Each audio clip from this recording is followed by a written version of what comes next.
పాకిస్తాన్ అనేది ఒక ఆక్రమణల దేశం. పుట్టుకేమో భారత్ నుంచి విడిపోయి ఆ ప్రదేశంలో పాకిస్తాన్ ఏర్పడింది. భారత్ దానంగా ఇచ్చిన భూమే పాకిస్తాన్ సొంతం. అది నెంబర్ 1. ఆ తర్వాత చూసుకుంటే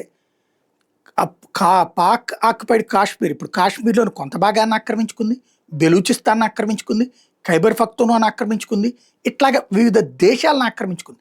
అవన్నీ బుల్లిబుల్లి దేశాలు. వాస్తవంగా అవన్నీ భారత్లో కలుస్తానంటే అప్పుడు జవహర్లాల్ నెహ్రూ ఒప్పుకోలేదు. ఎందుకంటే ఈ మధ్యలో చాలా గ్యాప్ ఉంది, మేము అక్కడ దాకా ఏమొస్తామని.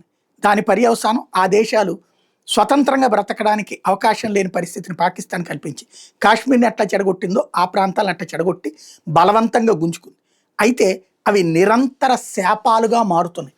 అందులో ఏదైతే ఖైబర్ పఖ్తూన్ఖవా ప్రాంతంలో పఠాన్స్ ఎక్కువగా ఉంటారు, వాళ్ళ ప్రాంతం అది ఆఫ్ఘనిస్తాన్లోను పఠాన్లది. ఆఫ్ఘనిస్తాను ఈ ఖైబర్ పఖ్తూన్ఖవా ఇదంతా ఒకటే అన్నటువంటిది తాలిబాన్ల ప్రాథమికమైనటువంటి అంశం. అయితే మెక్మోహన్ రేఖ అప్పట్లో గీశారు కాబట్టి దాని ప్రకారం అయితే మీది కాదు అంటుంది పాకిస్తాన్. మాదే, మా వాళ్ళు నివసించే, మా భాష మాట్లాడే వాళ్ళు నివసించేటటువంటి వాళ్ళని నువ్వు కాదని ఎట్లా అంటావు, కాబట్టి అక్కడ దాకా మాకు ఇచ్చేయాలంటారు తాలిబాన్. వీళ్ళెవ్వరూ వాళ్ళు లాక్కోవడానికి ప్రయత్నాలు చేస్తూనే ఉంటారు. అందులో భాగంగా పుట్టుకొచ్చిందే తాలిబాన్ల ప్రేరేపణతో తెహ్రీకి తాలిబాన్ పాకిస్తాన్. వాళ్ళని ఎన్కౌంటర్లు చేయడానికి రకరకాల ప్రయత్నాలు చేస్తూ వచ్చింది పాకిస్తాన్ సైన్యం. వాళ్ళు రివర్స్ చేస్తూనే ఉన్నారు. ఆ మధ్యన ఎయిర్ స్ట్రైక్స్ కూడా చేసుకొచ్చింది. ఇప్పుడు తాజాగా ఎదురు బొదురు పడ్డారు పాకిస్తాన్ సైన్యం, తెహ్రీకి తాలిబాన్ పాకిస్తాన్.